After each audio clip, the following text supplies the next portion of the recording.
Študentský parlament mesta Považská Bystrica zorganizoval už druhý ročník mestského Majalesu. Doobedný program pozostával zo športových aktivít v podobe florbalového, volejbalového, basketbalového a futbalového turnaja. Dôležitým bodom programu bolo aj stavanie mája a študentský prechod mestom v maskách. Myšlienka vznikla vlastne minulý rok u minulého predsedu, u Jakubu Kučmu. My sme sa rozhodli v tejto myšlienke pokračovať a dúfam, že to bude pokračovať aj naďalej. Teší sa tento ročník Majalesu od toho prvého minuloročného? Sú tam nejaké odlišnosti v tých turnajoch a troška ináč pripravené. Máme aj dlhší maj dokonca, bolo to troška problémovejšie aj postaviť.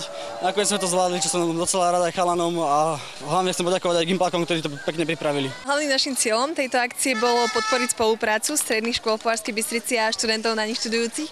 No a v neposlednom rade to bolo aj tak trošku zamerať ich pozornosť na šport a také kultúrne vyžitie, trošku oživiť ten stereotypný život, ktorý každý deň v škole prežívajú, no a samozrejme aj tak navrátiť trochu tie tradície práve slovenské ľudové, na ktoré sa v súčasnosti trošku zabúda.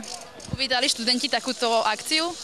Ja si myslím, že áno, reakcie sú veľmi dobré, tak veríme, že sa im to páčilo a že budeme môcť pokračovať s touto akciou aj do budúcnosti.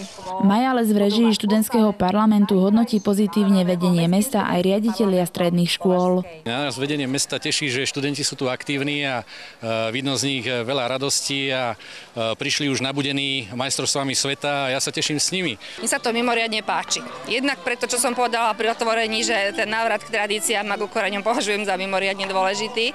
Jednak si myslím, že tie krásne dievčatá, ktoré na tej školskej ulici chodia do školy, si to zaslúžia. A priznávam sa, že to je vlastne 1. máj, pri stávaní ktorého ja som bola. Takže bude to pre mňa zážitok aj z tohto hľadiska. Je veľmi dobré, že sa študenti venujú aj takémuto niečomu a že študentský parlament v Považskej Bystrici zorganizoval takéto niečo.